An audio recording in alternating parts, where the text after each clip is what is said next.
Hello दोस्तों, स्वागत है आपका आपके अपने यूट्यूब चैनल जित्र इंस्टीट्यूशन में। दोस्तों, वीडियो बहुत ही ज़्यादा इंपॉर्टेंट होने वाली है, खासकर से उन अभ्यर्थियों के लिए जो शिक्षक भर्ती की तैयारी में जुटे हुए हैं। दोस्तों, आज हम बात करेंगे शिक्षण की विधियों से संबंधित उन महत्वपूर्ण 30 प्रश्नों के बारे में जो आप लोगों के लिए बहुत ही ज़्यादा इंपॉर्टेंट होने वाले हैं। तो दोस्तों, सबसे पहली बात है कि आप प्रश्न पर सबसे ज़्यादा फोकस करिएगा, क्योंकि अगर आप प्रश्न को समझ जाएंगे तो आपको आंसर देना बहुत ही आसान हो जाएगा। तो आइए देखते हैं पहला प्रश्न। सीखने के लिए मनुष्य सर्वाधिक किस विधि को अपनाता है?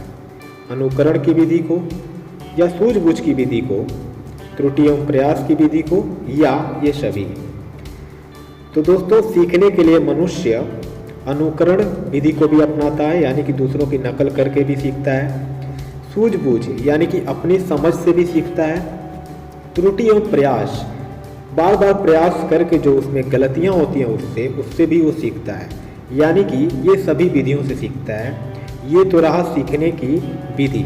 लेकिन अब इस प्रश्न को ध्यान से देखिए, इसमें दिया गया है सीखने के लिए मनुष्य सर्वाधिक किस विधि को अपनाता है। तो ये तीनों विधियां तो हैं सीखने के लिए, लेकिन इन तीनों विधियों में से कौन सी विधि को मनुष्य सीखने के लिए सबसे ज़्यादा अपनाता है?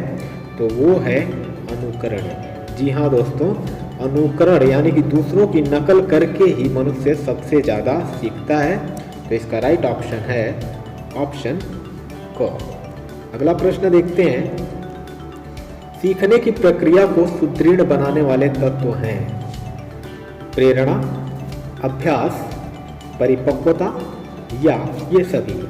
अब इस प्रश्न में देखिए, सीखने की जो प्रोसेस होती है, यानी कि सीखने की जो प्रक्रिया होती है, उसे स्ट्रांग बनाने वाले तत्व हैं प्रेरणा, यानी कि जो हमें इंस्पिरेशन मिलता है वो, या अभ्यास यानी कि जो हम लोग प्रैक्टिस करते हैं बार बार किसी भी कार्य को करने के लिए, या परिपक्वता या जो हमारे अंदर मैच्योरेशन आता है, मैच्योरिटी आती है वो।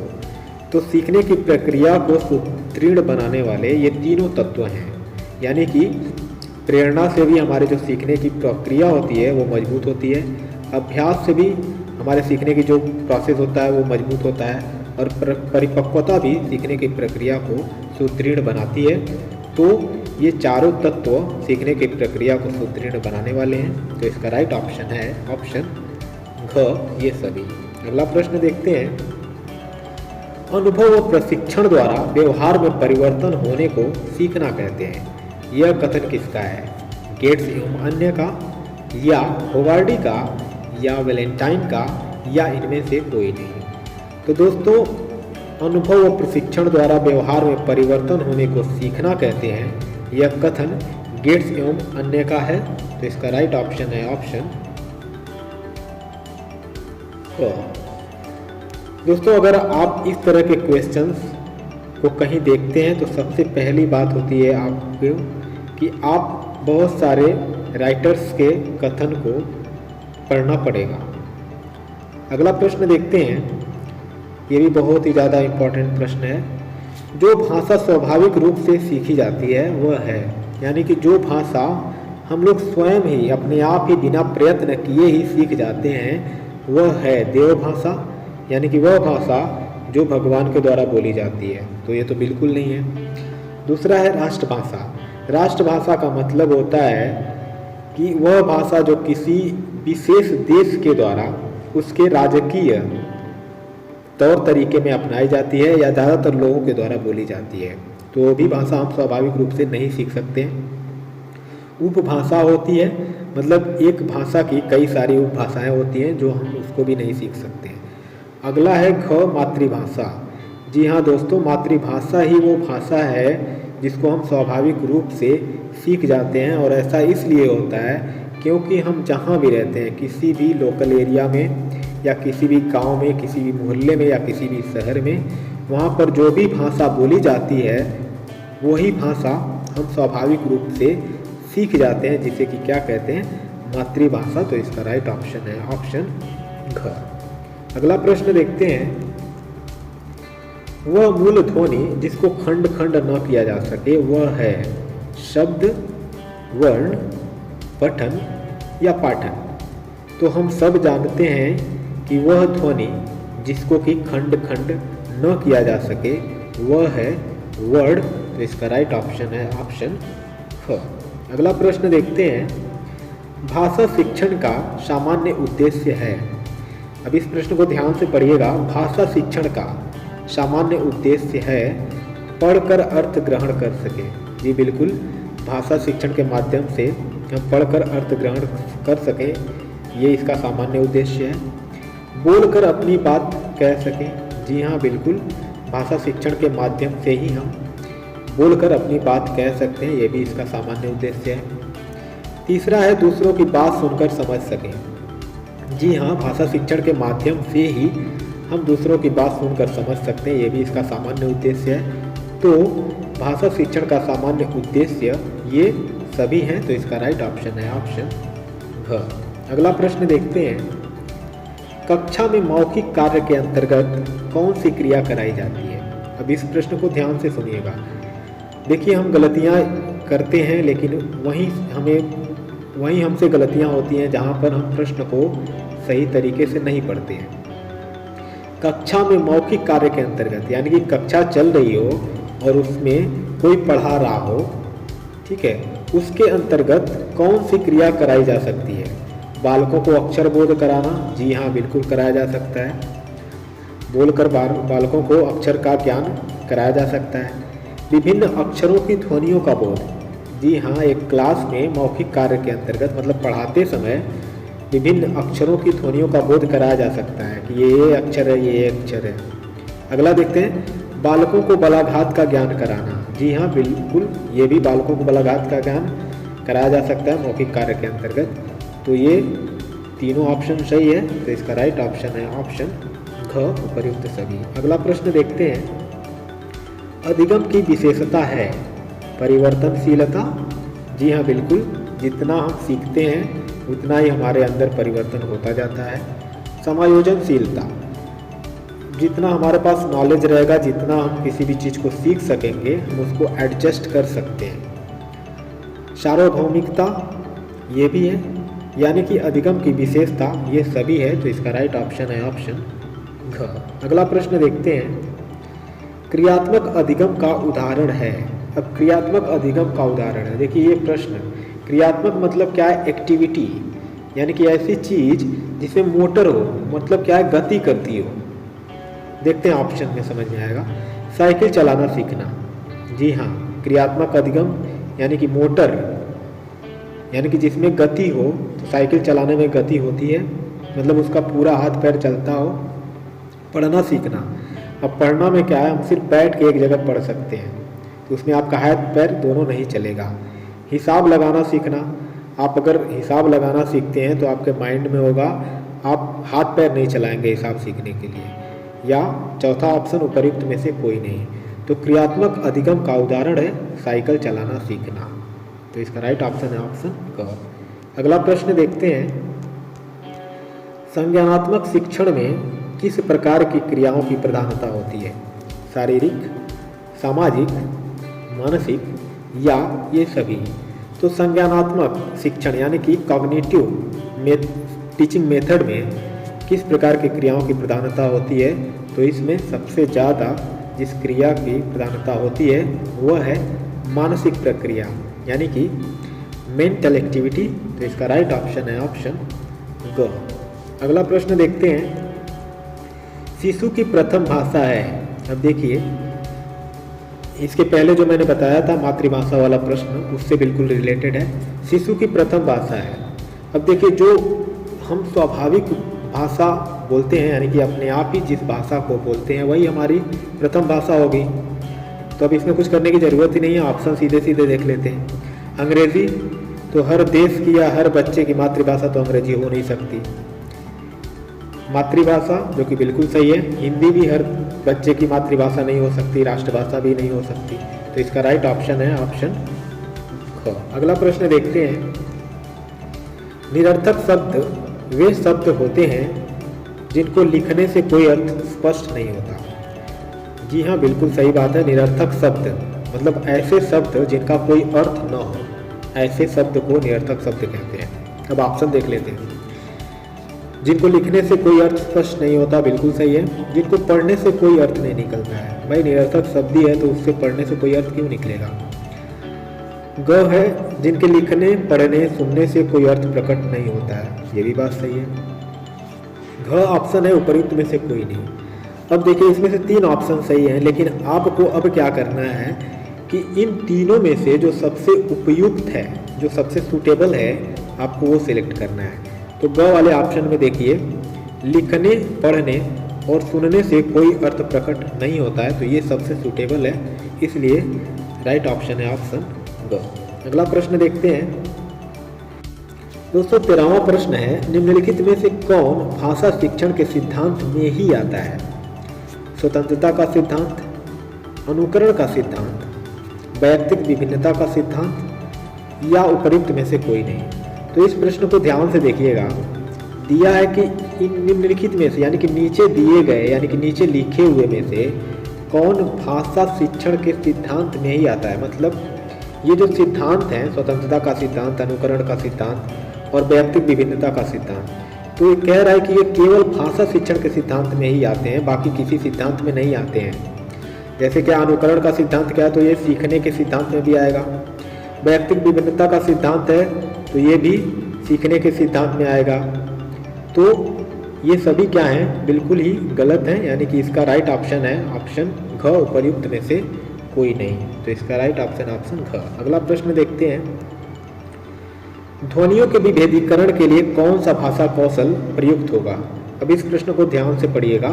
ध्वनियों के विभेदीकरण के लिए, यानी कि जो बात कही गई है उसको विभेद किया, यानी कि अलग अलग हो सकती है। कैसे हो सकती है, मतलब अलग अलग हम लोग सुन सकते हैं, बोला कुछ और है, सुना कुछ और है। तो भाषा कौशल, कौन सी भाषा कौशल इसमें प्रयुक्त होगी? सुनना, पढ़ना, लिखना या ये सभी।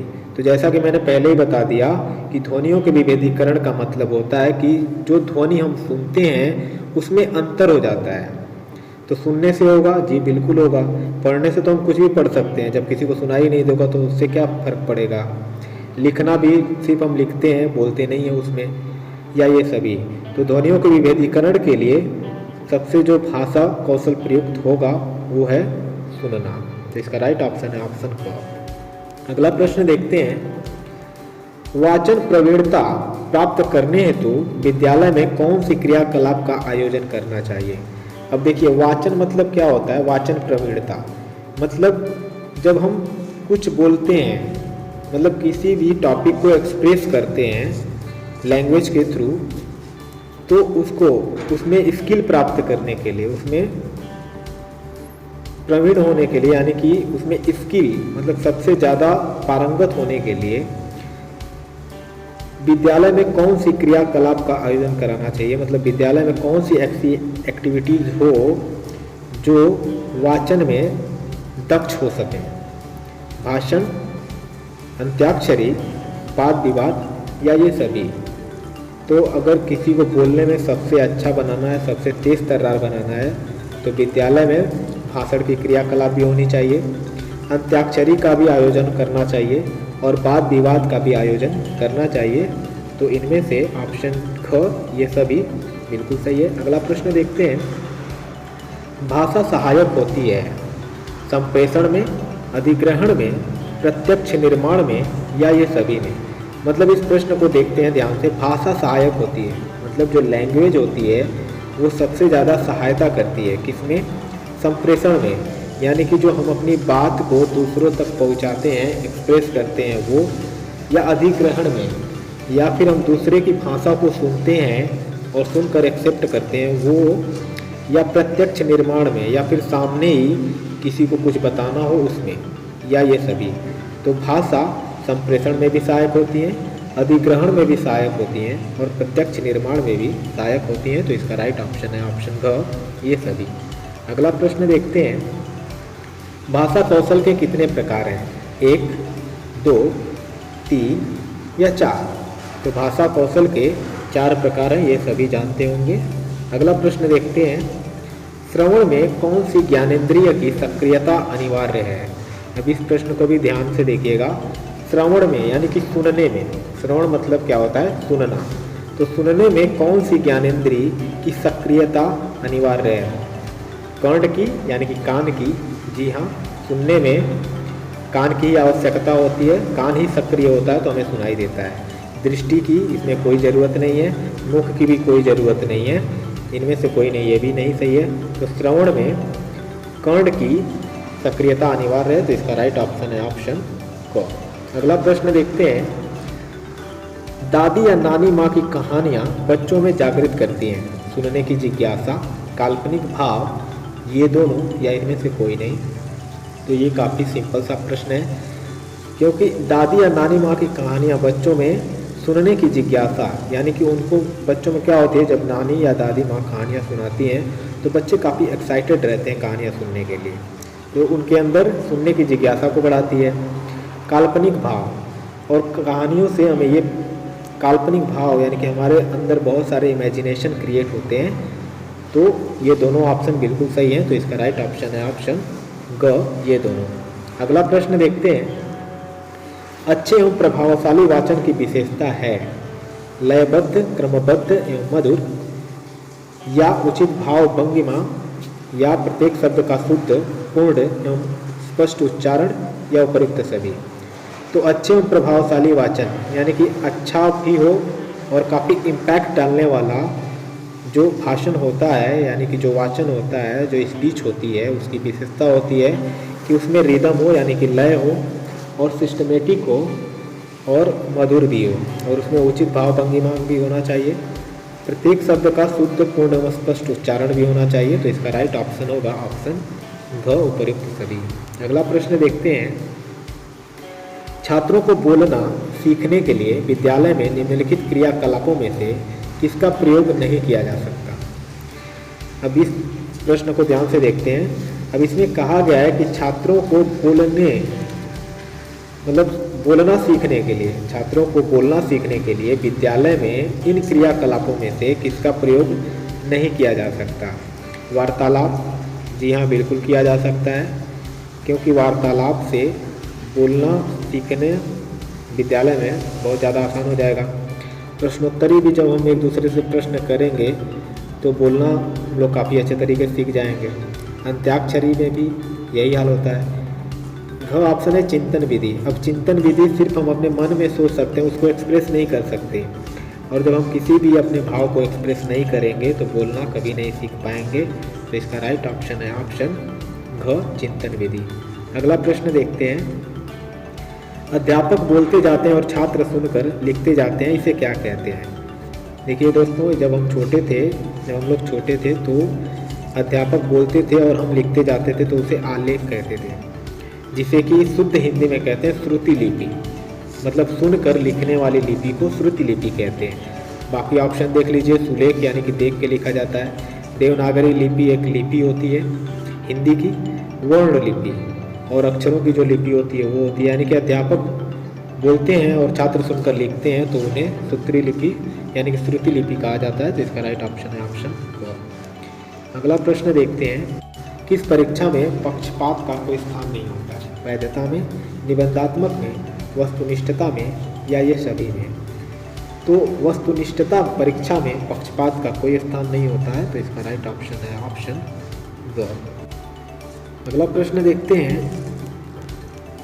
कौन सी परीक्षा अच्छे और कमजोर बालकों में भेद स्थापित करने में सक्षम है?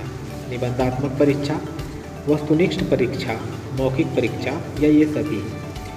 तो अभी जैसा कि हमने बात किया कि वस्तुनिष्ठ परीक्षा एक ऐसी परीक्षा होती है जिसमें किसी में भेदभाव नहीं किया जा सकता है, इसमें कोई भी उलटफेर नहीं हो सकता है, जो सही है वो सही रहेगा। तो इसमें भी वस्तुनिष्ठ परीक्षा ही एक ऐसी परीक्षा है जिसमें अच्छे और कमज़ोर बालकों में भेद स्थापित करने में सक्षम है। तो इसका राइट ऑप्शन है ऑप्शन ख। अगला प्रश्न देखते हैं। कहानियों के माध्यम से बालकों के ज्ञान को परिवर्तित एवं परिमार्जित करने का मुख्य उत्तरदायित्व किसका है? माता पिता का, अध्यापक का, दादी नानी का, या मित्रों का? अब इस प्रश्न को ध्यान से देखिएगा, क्योंकि इस सामान्य से प्रश्न को ज़्यादातर लोग गलत कर देते हैं। तो देखिए, इसमें पूछा गया कहानियों के माध्यम से बालकों के ज्ञान को परिवर्तित एवं परिमार्जित करने का मुख्य उत्तरदायित्व किसका है?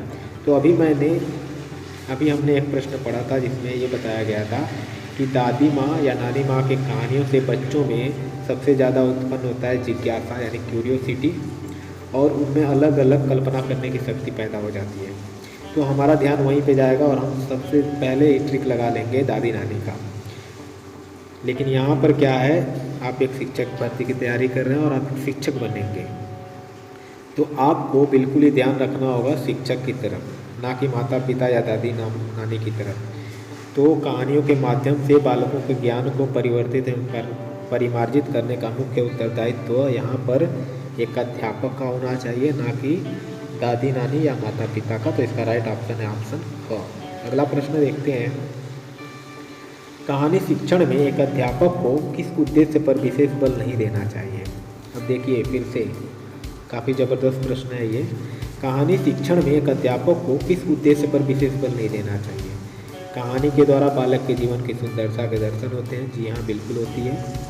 कहानियाँ ये सबसे अच्छा साधन है जो बालकों का मनोरंजन करती है। ये उद्देश्य पर बल बिल्कुल भी नहीं देना चाहिए, क्योंकि आपको कहानी पर ही डिपेंड नहीं होना चाहिए, उसी को सब साधन नहीं मानना चाहिए, जिससे हर एक चीज़ कहानियों के माध्यम से ही बालकों को वो है। कहानी द्वारा बालकों की कल्पना शक्ति तथा तर्क शक्ति का विकास किया जा सकता है। बिल्कुल सही है। तो जो इसमें कहानी शिक्षण में एक अध्यापक को कहानियाँ ही एक सबसे अच्छा साधन है जो बालकों का मनोरंजन करती हैं, इस उद्देश्य पर विशेष बल नहीं देना चाहिए। तो इसका राइट ऑप्शन है ऑप्शन क। अगला प्रश्न देखते हैं, भाषा संप्रेषण का माध्यम है। समाज में किसी भी भाषा के मौखिक रूप का महत्व सर्वाधिक होता है। निम्नलिखित में से कौन भाषा की मौखिक अभिव्यक्ति के प्रकारों में सम्मिलित नहीं है। अब देखिए यहाँ पर इस प्रश्न को ध्यान से पढ़ते हैं। भाषा संप्रेषण का माध्यम है। जी हाँ, बिल्कुल है। यानी कि भाषा हमारे अंदर जो भाव होती है उसको एक्सप्रेस करने का एक माध्यम है। अब देखिए, समाज में किसी भाषा के मौखिक रूप का महत्व सर्वाधिक होता है। जी हाँ, समाज में सबसे ज़्यादा किसी भाषा को अगर महत्व दिया जाता है तो वो मौखिक भाषा को दिया जाता है। अब आगे देखते हैं, निम्नलिखित में से कौन भाषा की मौखिक अभिव्यक्ति के प्रकारों में सम्मिलित नहीं है। अब इस प्रश्न में हमें क्या देखना है, ये ऊपर का कुछ नहीं देखना, हमें बस देखना निम्नलिखित में से कौन भाषा की मौखिक अभिव्यक्ति यानी कि वो भाषा जो हम लोग मुख से एक्सप्रेस करते हैं उसमें सम्मिलित नहीं है।